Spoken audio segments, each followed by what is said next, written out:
Você sabia que a Bíblia menciona um pecado tão grave que pode afastar permanentemente o Espírito Santo da sua vida? Em Hebreus 10, versículo 29, lemos: De quanto maior castigo pensais vós que será considerado merecedor aquele que pisar o Filho de Deus e tiver por profano o sangue da aliança pelo qual foi santificado e ultrajar o Espírito da graça? Estas palavras revelam uma verdade solene que raramente se discute em nossas igrejas modernas. Existe um pecado que pode nos separar definitivamente da direção do Espírito Santo. Embora muitas pessoas conheçam o alerta de Jesus sobre a blasfêmia contra o Espírito, poucas compreendem realmente o que isso significa ou como esse pecado pode se manifestar em nossa vida diária. Hoje exploraremos essa verdade profunda que Billy Graham ensinou ao longo de seu ministério, expondo como esse pecado pode se desenvolver silenciosamente em nossos corações e o que podemos fazer para garantir que jamais cruzemos essa linha espiritual. Convidamos você a descobrir a verdade oculta por trás deste solene alerta bíblico e como esse entendimento pode transformar nosso relacionamento com Deus. Você está pronto para examinar um dos avisos mais sérios que Jesus nos deu nas Escrituras? Quando pensamos nos pecados que a Bíblia condena, geralmente nos vêm à mente ações como adultério, roubo ou mentira. No entanto, existe um pecado que o próprio Jesus identificou como imperdoável, um pecado que tem consequências eternas. Em Mateus 12, versículos 31 e 32, Jesus declara: Por isso vos digo, todo pecado e blasfêmia serão perdoados aos homens, mas a blasfêmia contra o Espírito não será perdoada. E se alguém disser uma palavra contra o Filho do Homem, ser-lhe-á perdoado, mas aquele que falar contra o Espírito Santo não obterá perdão, nem neste século, nem no vindouro. Esta passagem pode parecer apenas um simples alerta, mas contém uma profundidade espiritual que muitas vezes ignoramos.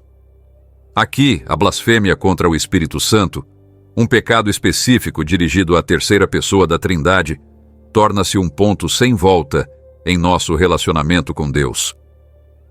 Para entender o peso desta passagem, precisamos lembrar o contexto em que Jesus proferiu essas palavras. Jesus havia acabado de realizar um milagre, expulsando um demônio e curando um homem cego e mudo.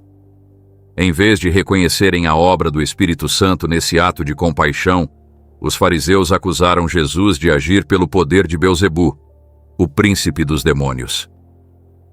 É em resposta a essa acusação que Jesus emite seu solene alerta sobre a blasfêmia contra o Espírito Santo. Não é essa uma imagem do que pode ocorrer em nossos próprios corações? Muitas vezes, quando o Espírito Santo age em nossa vida ou na vida de outras pessoas, podemos cair na tentação de atribuir sua obra a outras fontes, de descartar suas suaves impressões como mera coincidência ou até de resistir deliberadamente à sua ação transformadora. Essa resistência, quando levada ao extremo, pode evoluir para o pecado que Jesus descreve como imperdoável. Billy Graham, um dos evangelistas mais influentes do século XX, falou frequentemente sobre esse tema. Em seu livro O Espírito Santo, ativando o poder de Deus em sua vida, Graham escreveu: O único pecado que Deus não pode perdoar é a rejeição contínua de Jesus Cristo como Salvador, o que equivale a rejeitar o Espírito Santo. Essa interpretação nos ajuda a entender que a blasfêmia contra o Espírito Santo não é um ato isolado, mas sim uma atitude persistente de rejeição que, com o tempo, endurece o coração até o ponto de não retorno. Essa perspectiva é consistente com o que encontramos em Hebreus 6, versos 4 a 6. É impossível que aqueles que uma vez foram iluminados, provaram o dom celestial, se tornaram participantes do Espírito Santo e provaram a boa palavra de Deus e os poderes do mundo vindouro, e então caíram, sejam outra vez reconduzidos ao arrependimento, visto que, de novo, crucificam para si mesmos o Filho de Deus e o expõem à zombaria. Esta passagem ressalta a seriedade de rejeitar persistentemente o Espírito Santo depois de ter experimentado sua obra em nossa vida. Para entender melhor esse pecado, precisamos examinar o que a Bíblia nos ensina sobre o papel do Espírito Santo.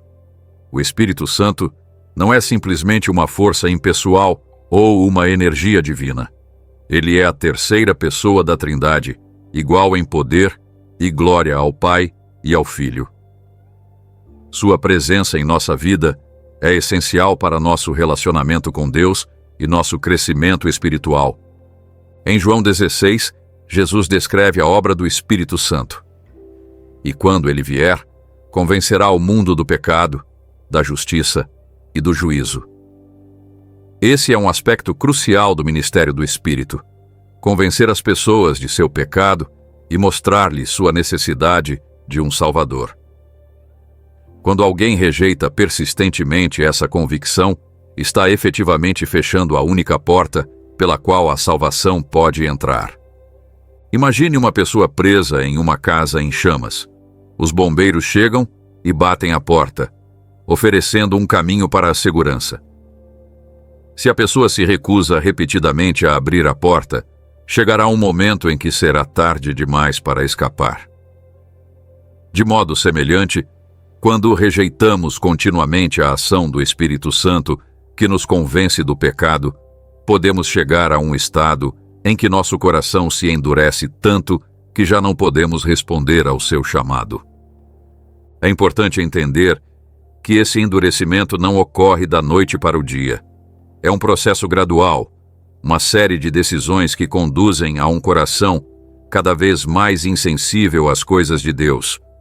Paulo descreve esse processo em Efésios 4, versículo 19, falando sobre aqueles que, tendo perdido toda a sensibilidade, se entregaram à lascívia para com avidez cometer toda espécie de impureza. A expressão-chave aqui é tendo perdido toda a sensibilidade. A capacidade de sentir convicção do pecado é um presente do Espírito Santo. Perder essa sensibilidade é um sinal perigoso de que estamos avançando para um território espiritual arriscado. Billy Graham frequentemente ilustrava esse processo comparando-o com o endurecimento gradual da pele por exposição repetida à fricção. Um carpinteiro que trabalha com as mãos eventualmente desenvolve calos que reduzem sua sensibilidade. De maneira semelhante, a resistência contínua à voz do Espírito Santo pode criar calos espirituais que nos tornam cada vez menos receptivos à sua influência. Esse endurecimento não resulta de um único ato de pecado, por mais grave que seja. Deus é incrivelmente paciente e misericordioso, sempre disposto a perdoar aqueles que se arrependem sinceramente. Como nos lembra o Salmo 103, versículo 8, misericordioso e piedoso é o Senhor, tardio em irar-se e grande em benignidade. O perigo surge quando rejeitamos persistentemente a misericórdia de Deus e continuamos em um caminho de rebelião consciente. A história do rei Saul no Antigo Testamento oferece uma ilustração poderosa desse processo. Saul começou seu reinado de maneira humilde e dependente de Deus, mas gradualmente tornou-se orgulhoso e desobediente. Em 1 de Samuel 16, versículo 14, lemos: O Espírito do Senhor se retirou de Saul, e o atormentava um espírito maligno da parte do Senhor. Esse versículo revela uma verdade solene. É possível que o Espírito Santo se afaste de alguém que o rejeita persistentemente. Outro exemplo bíblico encontra-se na vida do faraó na época de Moisés. Inicialmente, lemos que o faraó endureceu seu próprio coração contra Deus. Mas, após repetidas recusas, a Bíblia diz que o próprio Deus endureceu o coração do faraó. Isso ilustra um princípio espiritual. Quando rejeitamos a verdade de Deus de forma consistente, podemos eventualmente chegar a um ponto em que já não somos capazes de responder a essa verdade. Agora, é importante esclarecer um ponto crucial. Se você está preocupado por ter cometido o pecado imperdoável, quase certamente não o cometeu. O simples fato de você se importar em ofender a Deus é evidência de que o Espírito Santo ainda está agindo na sua vida, produzindo essa preocupação. As pessoas que cometeram esse pecado não sentem remorso algum. Na verdade, chegaram a um ponto em que são incapazes de sentir qualquer convicção genuína de seu pecado. Billy Graham frequentemente recebia cartas de pessoas angustiadas que temiam ter blasfemado contra o Espírito Santo. Sua resposta sempre trazia consolo. O fato de você estar preocupado com isso é um sinal de que não cruzou essa linha. As pessoas que cometeram esse pecado não se preocupam com sua condição espiritual. Rejeitaram completamente a Deus e não têm desejo de se reconciliar com Ele. Para ilustrar melhor esse ponto, consideremos a diferença entre duas personagens bíblicas, Judas Iscariotes e Pedro. Ambos falharam gravemente com Jesus. Judas o traiu por 30 moedas de prata, enquanto Pedro o negou 3 vezes. Entretanto, as respostas de cada um ao seu próprio pecado foram radicalmente diferentes. Judas sentiu remorso, mas não um arrependimento verdadeiro. Tirou a própria vida em vez de buscar o perdão. Pedro, por outro lado, chorou amargamente após sua negação e posteriormente foi restaurado por Jesus. A diferença crucial não foi o pecado em si, mas a disposição do coração em relação ao arrependimento. Essa distinção nos leva a um entendimento mais aprofundado do que significa blasfemar contra o Espírito Santo. Não é simplesmente dizer palavras ofensivas sobre o Espírito, mas chegar a um estado de rebelião tão completa e de endurecimento tão profundo que a pessoa rejeita definitivamente a obra do Espírito Santo, fechando assim a única porta para o arrependimento e a salvação. Charles Spurgeon, o famoso pregador do século XIX, expressou dessa forma: o pecado imperdoável é a morte permanente do coração, no sentido de que rejeita deliberadamente Cristo. Billy Graham compartilhava essa perspectiva, enfatizando que esse pecado implica uma recusa persistente e deliberada, não um fracasso momentâneo, ou mesmo uma série de fracassos. Para entender melhor o perigo de rejeitar o Espírito Santo, devemos considerar suas funções essenciais em nossa vida cristã. É o Espírito Santo quem nos convence do pecado, nos guia a toda a verdade, nos consola em tempos de aflição, nos capacita para o serviço cristão e produz o fruto do caráter cristão em nossa vida. Quando rejeitamos persistentemente sua ação, estamos rejeitando tudo o que Deus deseja realizar em nós. Em João 14, versículo 26, Jesus descreve o Espírito Santo como o Consolador que vos ensinará todas as coisas e vos fará lembrar de tudo o que eu vos tenho dito. Rejeitar o Espírito Santo significa rejeitar seu ensino e direção, ficando sem orientação divina. Em Romanos 8, versículo 16, aprendemos que o próprio Espírito testifica com o nosso espírito que somos filhos de Deus. Rejeitar o Espírito significa perder essa segurança vital de nossa adoção na família de Deus. Talvez uma das funções mais importantes do Espírito Santo seja nos capacitar a viver a vida cristã. Em Atos 1, versículo 8, Jesus promete: mas recebereis poder ao descer sobre vós o Espírito Santo. Sem o Espírito, não temos o poder necessário para resistir à tentação, vencer o pecado e sermos testemunhas eficazes de Cristo. Esse poder não é opcional, é essencial para vivermos a vida que Deus nos chama a viver. Billy Graham frequentemente enfatizava que o pecado contra o Espírito Santo é particularmente perigoso porque rompe nosso relacionamento com a pessoa divina, que torna real a obra de Cristo em nossa vida. Como escreveu em seu livro, O Espírito Santo, é o Espírito Santo quem efetiva a obra de Cristo em nossos corações. Sem ele, não podemos experimentar a nova vida que Cristo veio dar. Essa perspectiva nos ajuda a entender por que Jesus descreveu esse pecado como imperdoável. Não é porque Deus não esteja disposto a perdoar, mas porque a pessoa que comete esse pecado chegou a um ponto em que fechou completamente o coração à única influência que poderia levá-la ao arrependimento. Como disse o teólogo R.C. Sproul, não é que Deus não possa perdoar esse pecado, é que a pessoa que o comete não pode se arrepender dele. Para aprofundar nossa compreensão, examinemos as diferentes maneiras pelas quais podemos resistir ao Espírito Santo, criando um caminho perigoso que pode eventualmente conduzir ao pecado imperdoável se não tomarmos cuidado. Em Efésios 4, versículo 30, Paulo adverte: "E não entristeçais o Espírito Santo de Deus, no qual fostes selados para o dia da redenção." Entristecer o Espírito significa causar-lhe dor ou tristeza. Isso acontece quando os crentes vivem de modo contrário à natureza e à vontade de Deus. Em 1 aos Tessalonicenses 5, versículo 19, Paulo alerta: "Não apagueis o Espírito." Essa metáfora sugere que o Espírito Santo é como um fogo que pode ser sufocado ou extinto em nossa vida.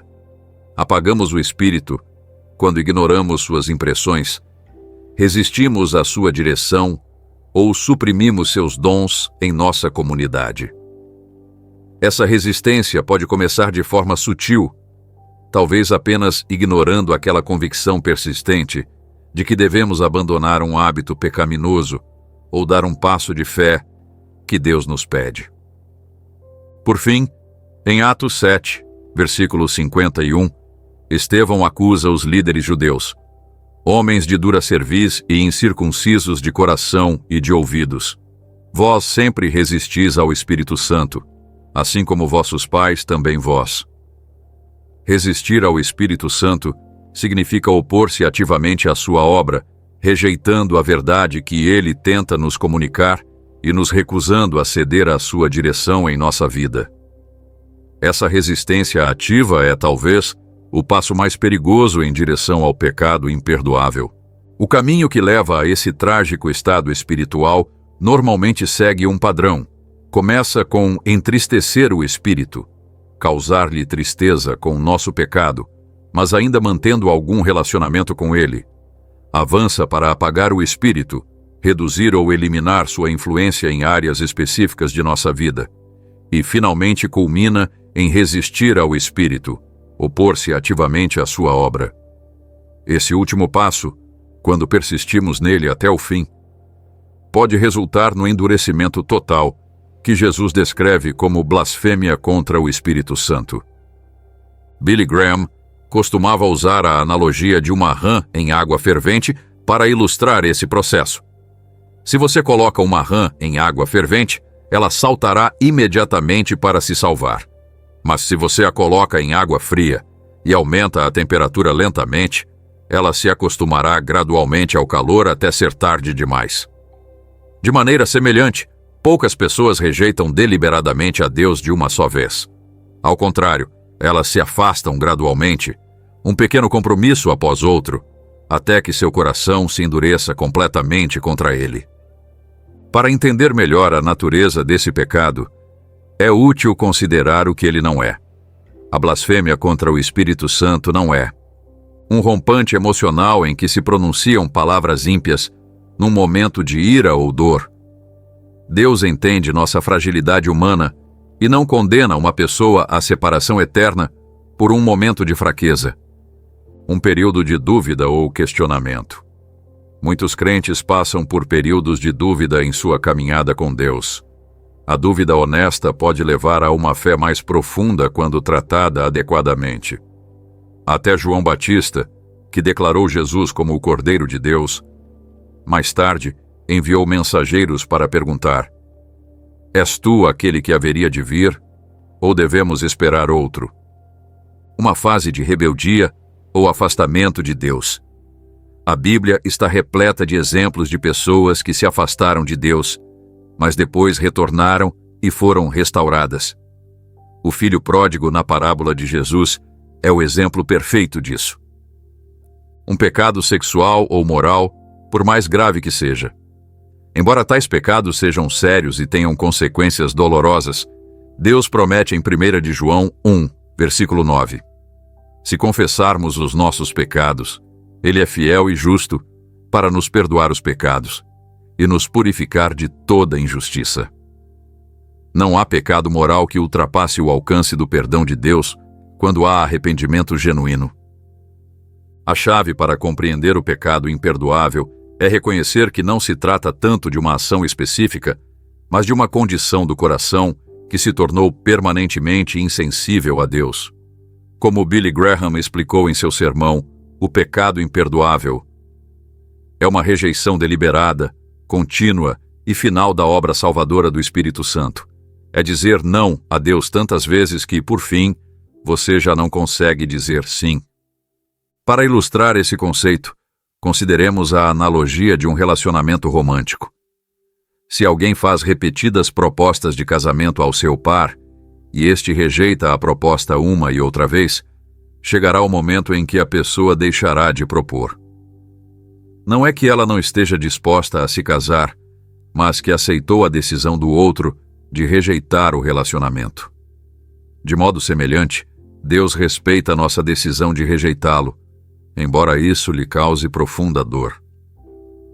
A boa notícia é que, enquanto sentirmos qualquer desejo por Deus, qualquer preocupação com nosso estado espiritual ou qualquer convicção de pecado, o Espírito Santo ainda está agindo em nossa vida. Como disse Jesus em João 6, versículo 37, "O que vem a mim, de modo nenhum o lançarei fora." Se estamos indo a Cristo, mesmo com dúvidas e lutas, podemos ter certeza de que não cometemos o pecado imperdoável. Graham frequentemente contava a história de um jovem que veio a ele após um culto de evangelização, profundamente angustiado. "Cometi um pecado tão terrível que Deus nunca poderá me perdoar", confessou o jovem. Quando Graham perguntou o que ele havia feito, o rapaz explicou que num momento de rebeldia havia amaldiçoado o Espírito Santo. Graham o assegurou: "O fato de você estar tão angustiado com isso mostra que o Espírito Santo ainda está agindo em sua vida. Se realmente tivesse cometido o pecado imperdoável, você não estaria aqui buscando perdão." Essa verdade trouxe consolo imediato ao rapaz. A questão que devemos fazer não é tanto se já cometemos o pecado imperdoável, mas como podemos ter certeza de nunca chegar a esse ponto. A resposta é clara. Devemos manter um coração sensível e receptivo à obra do Espírito Santo em nossa vida. Isso implica várias disciplinas espirituais importantes. Primeiro, devemos manter uma vida constante de oração e estudo bíblico. No Salmo 119, versículo 11, o salmista diz: "Guardo no coração as tuas palavras, para não pecar contra ti." A palavra de Deus é nossa defesa contra o endurecimento espiritual. Quando enchemos nossa mente com a verdade de Deus, criamos um ambiente no qual o Espírito Santo pode agir livremente. Segundo, devemos praticar a confissão regular de pecados. 1 de João 1, versículo 9, promete: "Se confessarmos os nossos pecados, Ele é fiel e justo para nos perdoar os pecados e nos purificar de toda injustiça." A confissão mantém nosso coração terno e receptivo à convicção do Espírito Santo. Terceiro, devemos cultivar a comunhão com outros crentes. Hebreus 10, versículo 25, nos exorta: "Não deixemos de nos congregar, como é costume de alguns, antes façamos admoestações, e tanto mais quanto vedes que o dia se aproxima." A comunidade cristã oferece responsabilidade mútua e encorajamento, essenciais para manter o coração sensível a Deus. Quarto, devemos obedecer prontamente quando o Espírito Santo nos convence do pecado ou nos guia a tomar alguma atitude. Tiago 4, versículo 17, adverte: "Aquele, pois, que sabe fazer o bem e não o faz, comete pecado." A desobediência persistente endurece o coração e nos torna menos receptivos à direção futura do Espírito. Billy Graham costumava ilustrar esse princípio com a história de um homem que ignorava repetidamente o impulso do Espírito Santo para falar de Cristo a um colega de trabalho. Com o tempo, tornava-se cada vez mais fácil ignorar aquela voz interior, até quase não percebê-la. Anos depois, quando aquele colega faleceu sem Cristo, o homem sentiu um profundo remorso. Ele não havia cometido o pecado imperdoável, mas havia entristecido o espírito e perdido uma oportunidade que jamais se repetiria. A história bíblica do rico e Lázaro, em Lucas 16, fornece outra ilustração poderosa. O homem rico, depois de morrer e se encontrar em tormento, suplicou que alguém advertisse seus irmãos.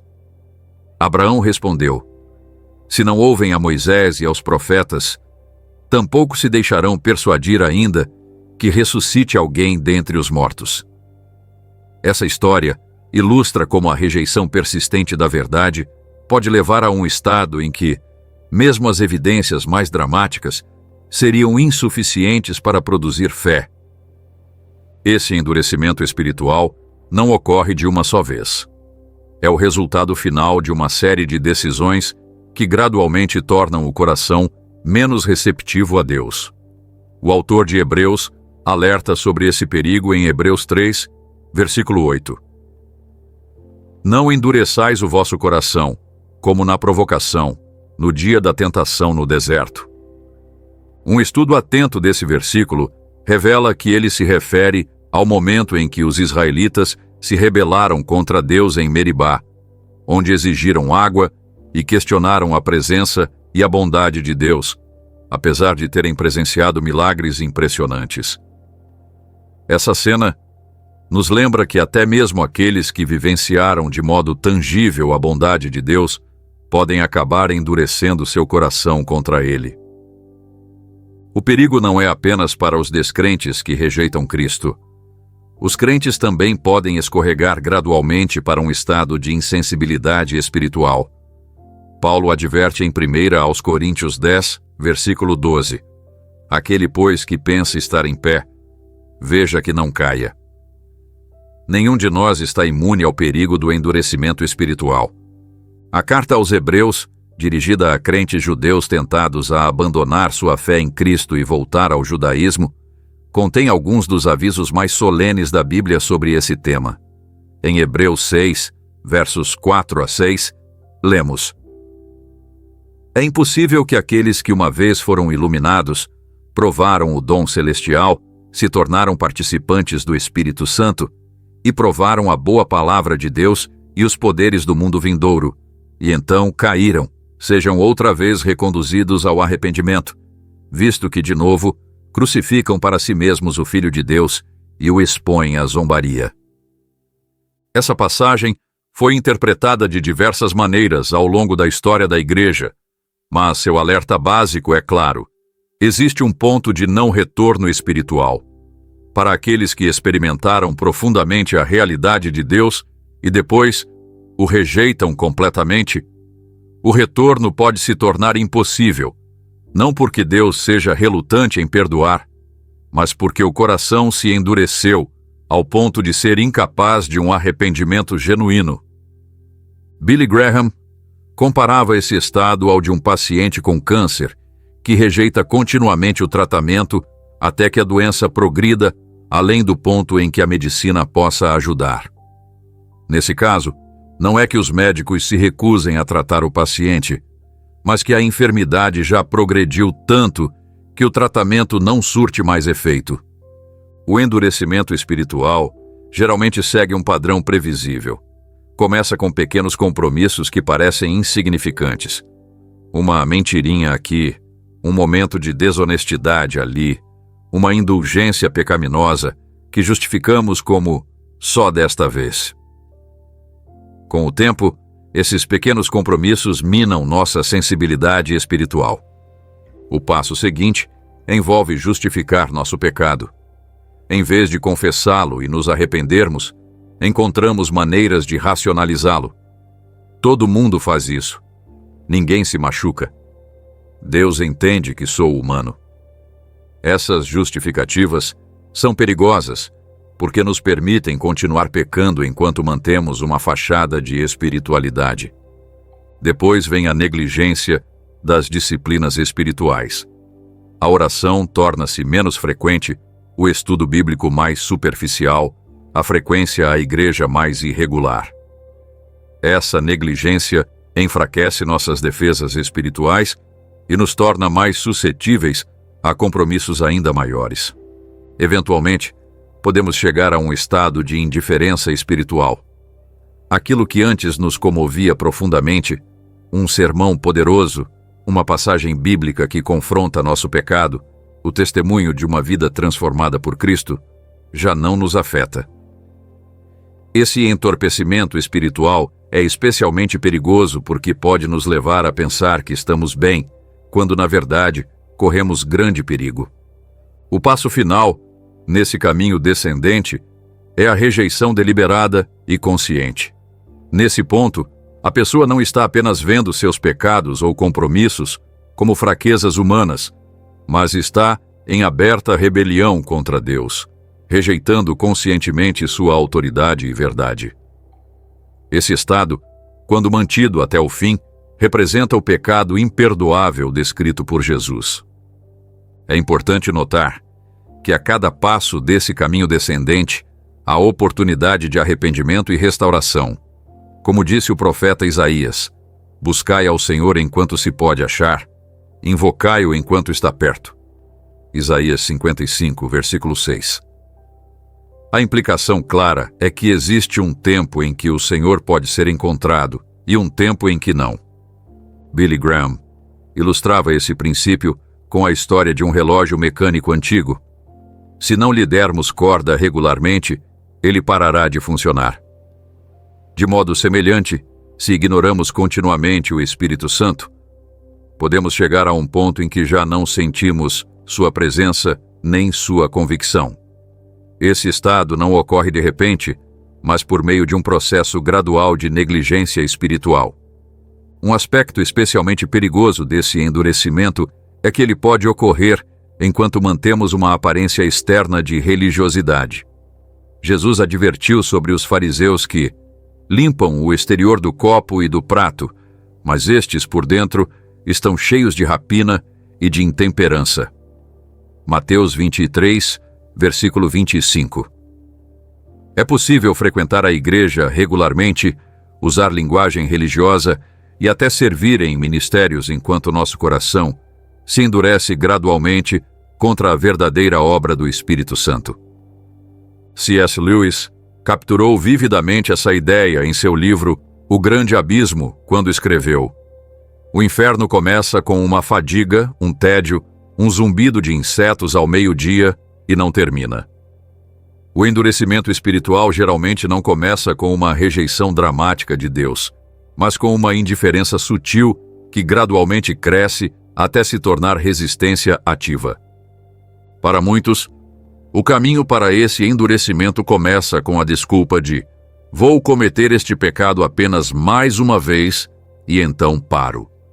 Como Graham costumava salientar, poucos pecados são tão perigosos quanto aquele que planejamos cometer só mais uma vez. Cada vez que cedemos deliberadamente à tentação, tornamo-nos mais dispostos a ceder de novo e menos dispostos a ouvir a voz do Espírito Santo que nos adverte. Então, como podemos nos proteger contra essa progressão perigosa rumo ao endurecimento espiritual? A chave está em desenvolver hábitos que mantenham nosso coração sensível ao Espírito Santo. Entre esses hábitos, poucos são tão importantes quanto manter uma atitude de arrependimento humilde. O arrependimento não é apenas sentir-se mal por nossos pecados. É uma mudança completa de mentalidade que leva a uma mudança de direção. Como Billy Graham frequentemente explicava, o arrependimento significa dar meia volta. É como ir por um caminho, perceber que ele está errado, dar meia volta e tomar o caminho certo. Em 2 de Timóteo 2, versículo 25, Paulo fala daqueles que se opõem à verdade, expressando a esperança de que Deus lhes conceda o arrependimento para conhecerem a verdade. Note que o arrependimento é algo que Deus concede. Não podemos produzi-lo por nossos próprios esforços. Isso destaca a gravidade do pecado imperdoável. Trata-se de um estado em que a pessoa rejeitou de forma tão completa o Espírito Santo que já não é capaz de experimentar o arrependimento que Deus oferece. Outro hábito crucial para manter o coração sensível é praticar a obediência imediata às impressões do Espírito Santo. Toda vez que sentimos aquela suave convicção de fazer o que é certo ou de evitar o que é errado, temos uma escolha. Podemos responder em obediência, fortalecendo nossa sensibilidade espiritual, ou podemos resistir, enfraquecendo-a.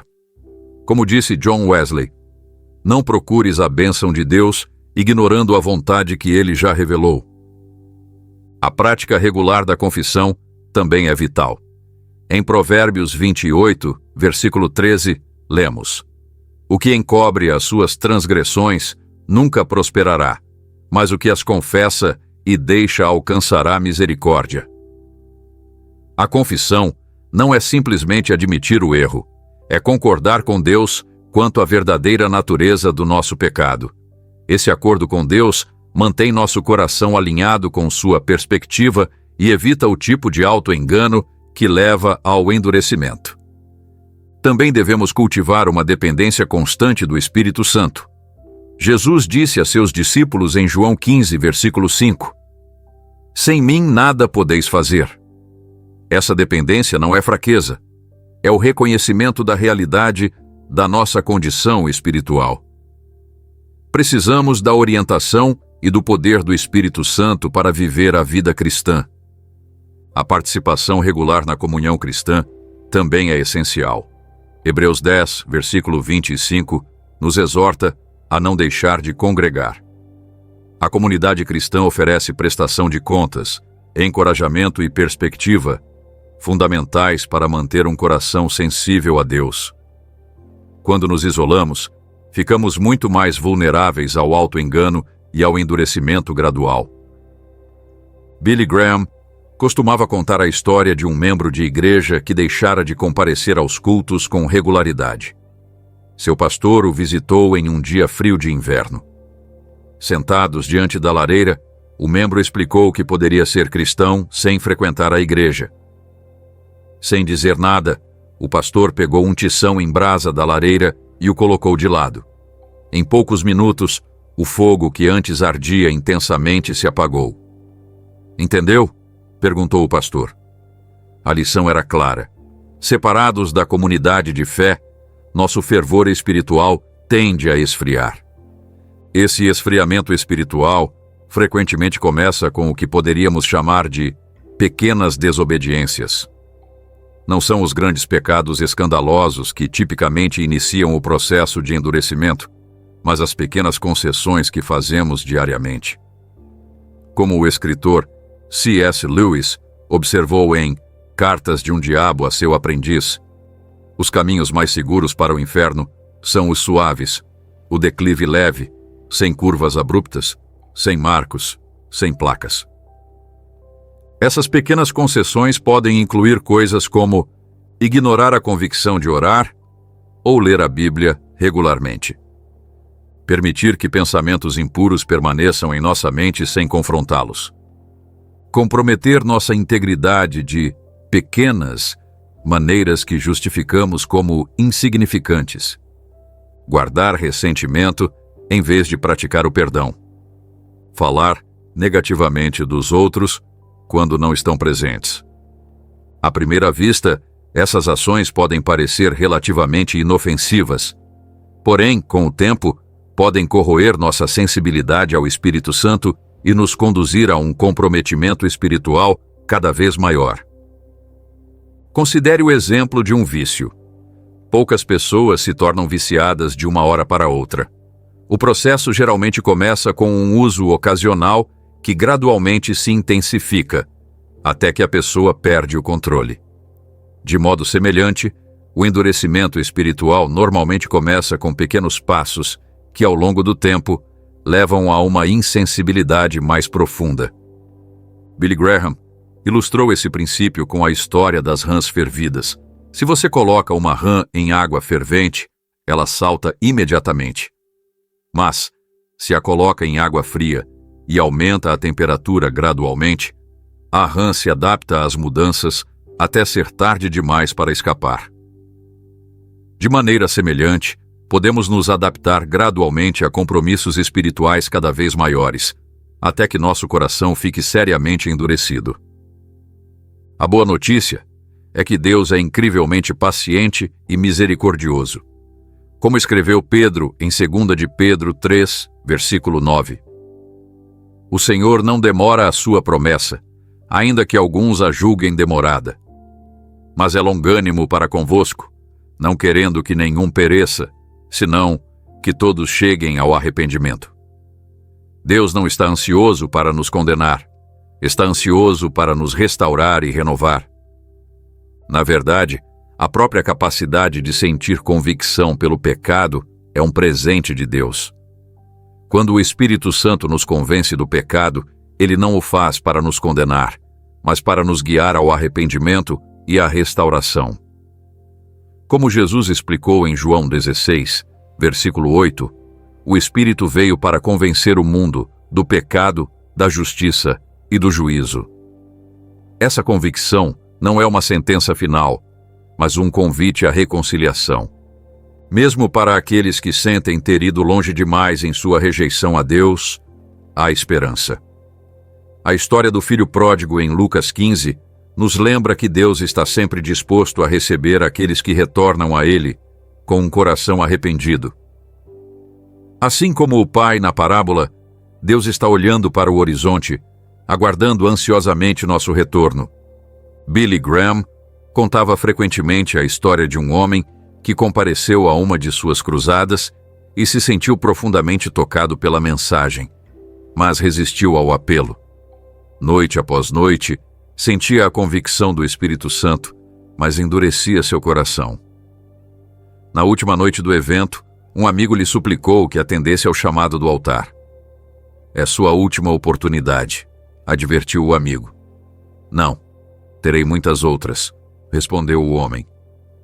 A caminho de casa, naquela noite, ele sofreu um ataque cardíaco fatal. Como Graham observou com gravidade, nunca sabemos quando nossa última oportunidade será realmente a última. Essa história destaca a urgência de responder ao Espírito Santo enquanto ainda sentimos sua convicção. Em Hebreus 3, versículo 15, somos advertidos. Hoje, se ouvirdes a sua voz, não endureçais o vosso coração. O momento de responder a Deus é sempre agora, não em algum futuro indefinido. Por outro lado, para aqueles que temem já ter cometido o pecado imperdoável, há consolo na promessa de Jesus em João 6, versículo 37.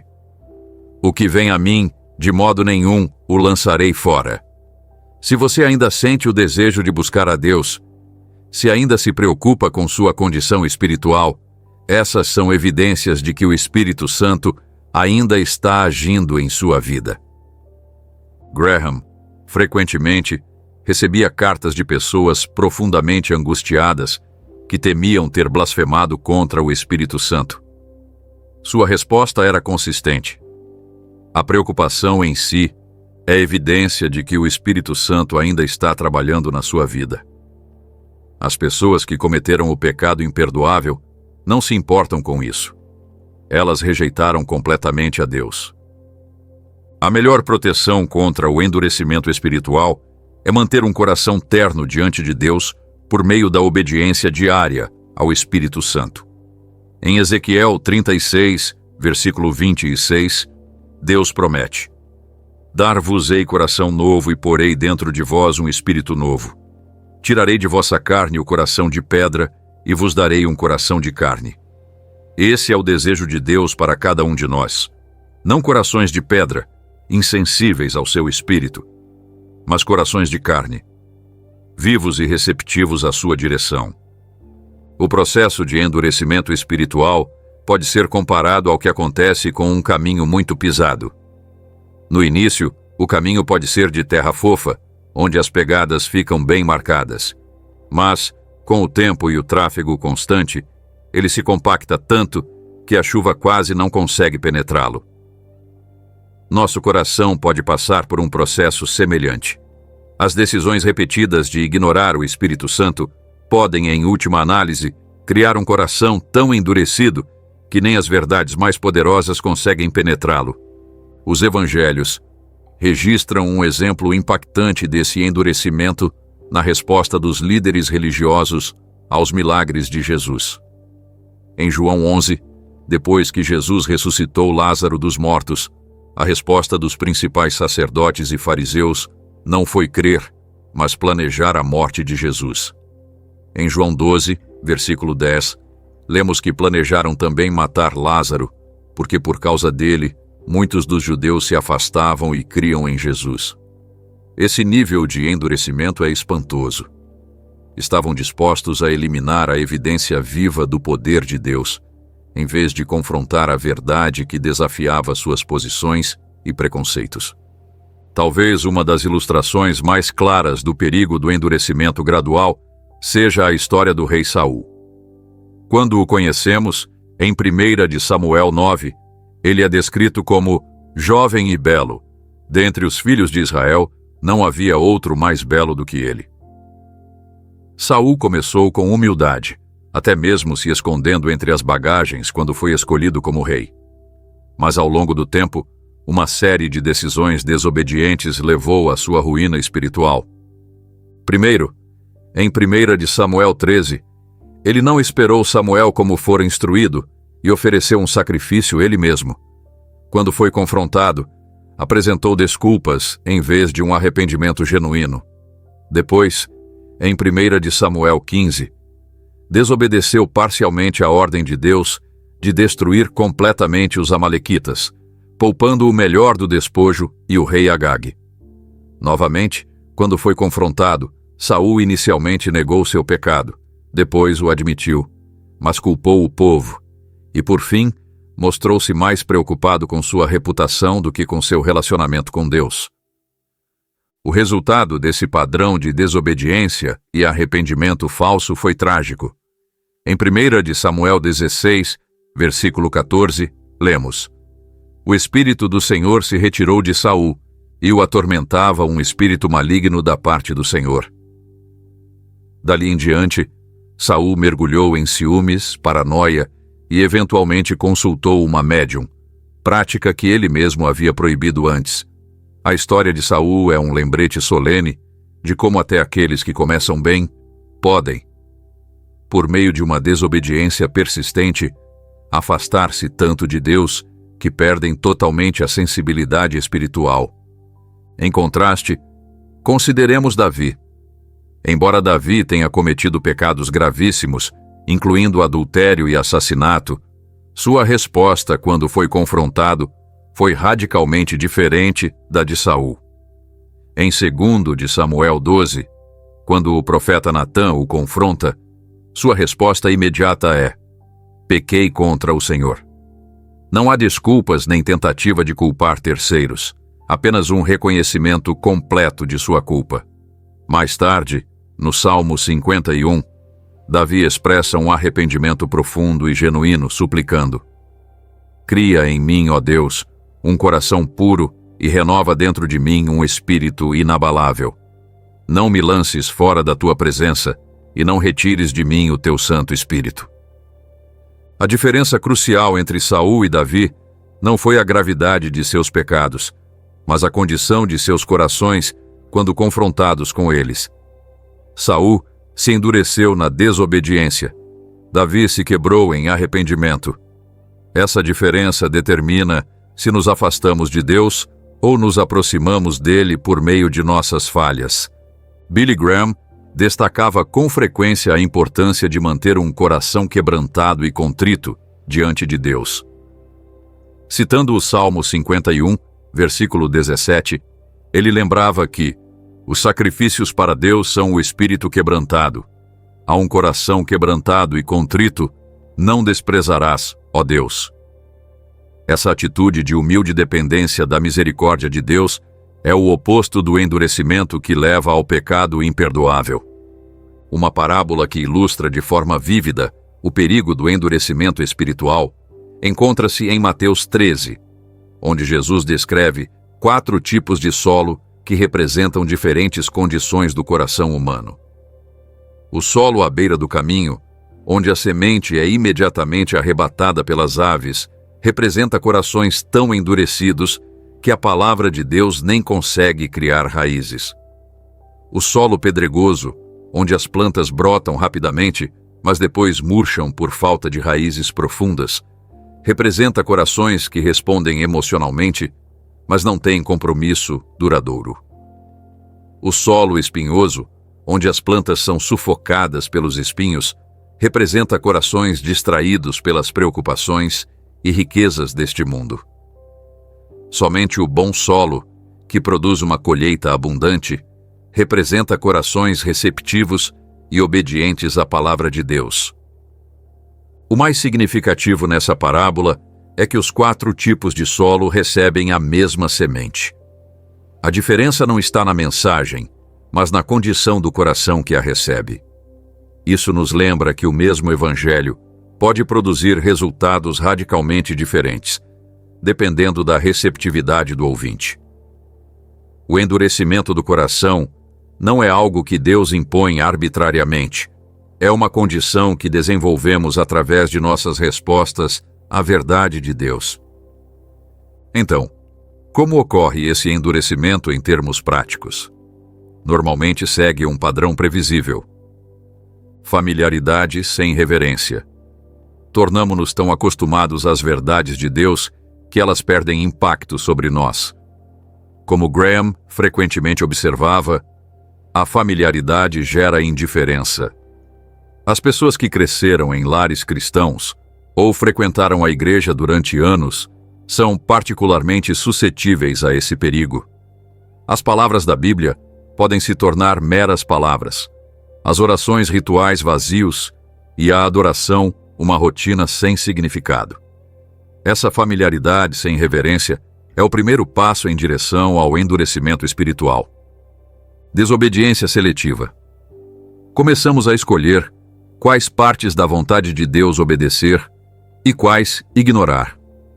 Podemos manter uma aparência externa de espiritualidade enquanto, secretamente, abrigamos áreas de desobediência em nossa vida. Essa hipocrisia corrói nossa integridade espiritual e reduz gradualmente nossa sensibilidade à convicção do Espírito Santo. Autoengano. Passamos a acreditar em nossas próprias desculpas e racionalizações. A Bíblia adverte sobre o poder enganoso do pecado, em Hebreus 3, versículo 13, onde somos exortados a exortar uns aos outros todos os dias, durante o tempo que se chama hoje, para que nenhum de vós se endureça pelo engano do pecado.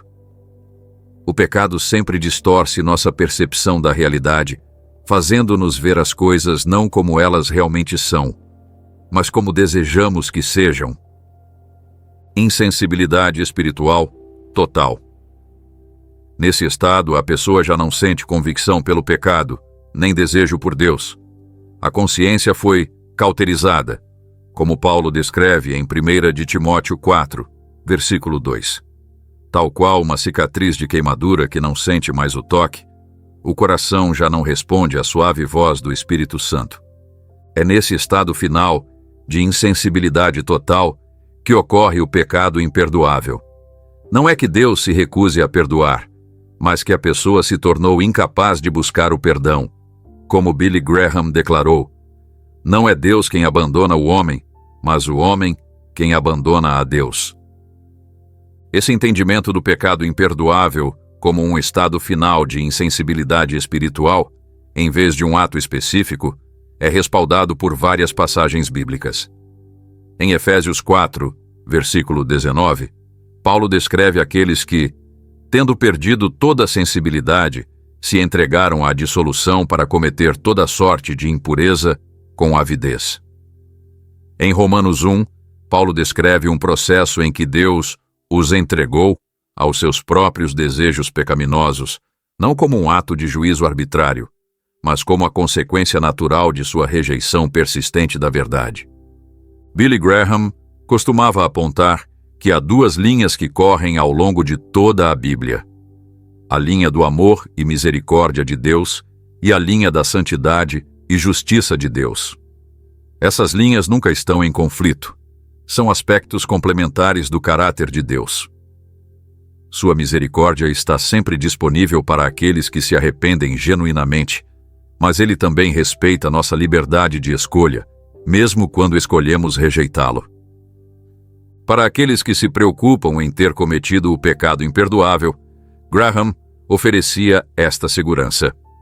Se você está preocupado por ter cometido o pecado imperdoável, essa própria preocupação é evidência de que não o fez. As pessoas que o cometeram não se preocupam com isso. Seu coração se tornou tão insensível que elas já não sentem convicção pelo pecado, nem desejo por Deus. Esse consolo é coerente com as palavras de Jesus em João 6, versículo 37. Aquele que vem a mim, de modo nenhum o lançarei fora. Se você ainda sente desejo de ir a Jesus, se ainda se preocupa com sua condição espiritual, o Espírito Santo ainda está agindo em você. Você não cruzou aquela linha fatal de insensibilidade total. Para ilustrar essa verdade, Graham costumava contar a história de um jovem que foi falar com ele após uma reunião de evangelismo. O rapaz estava angustiado, convencido de que havia cometido o pecado imperdoável. Durante um período de rebeldia, havia blasfemado deliberadamente contra Deus e sentia que fora longe demais para ser perdoado. Graham perguntou: "Você quer aceitar Jesus como seu Salvador?" "Mais do que tudo", respondeu o rapaz, "mas temo que seja tarde demais." "O fato de você desejar ser salvo", explicou Graham, "é prova de que o Espírito Santo ainda está agindo em sua vida. Se você tivesse realmente cometido o pecado imperdoável, não se importaria nem um pouco com sua condição espiritual." Naquela noite, o jovem recebeu Cristo como Salvador, liberto do medo que o atormentava. Essa história ilustra uma verdade importante.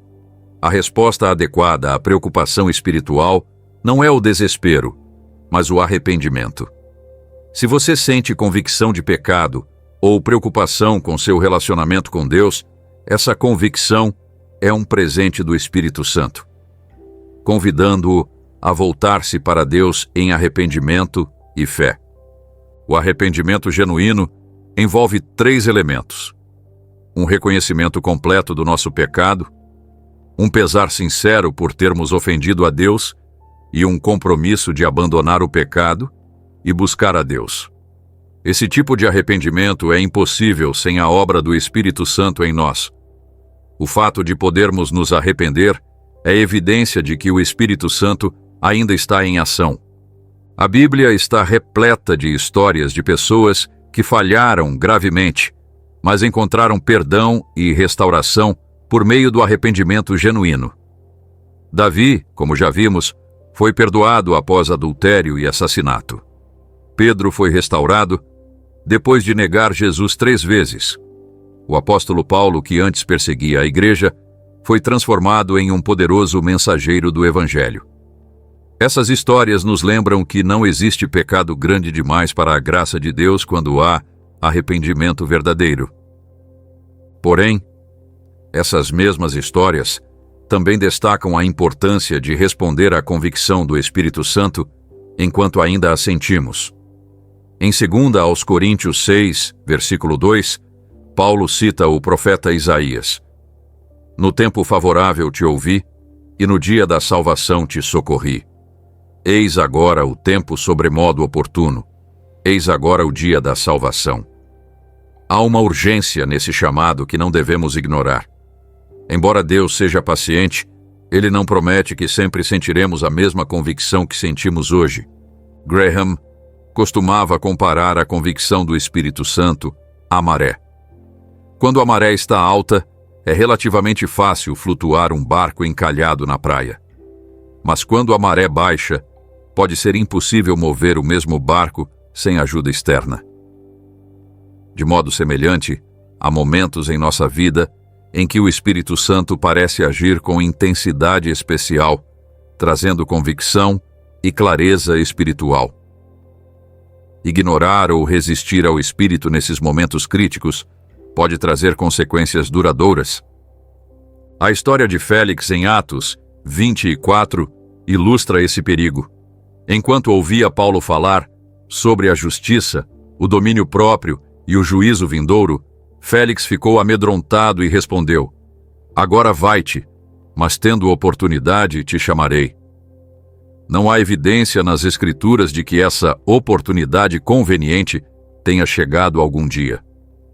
Félix sentiu a convicção do Espírito Santo, mas escolheu adiá-la para um momento mais oportuno, um momento que aparentemente nunca veio.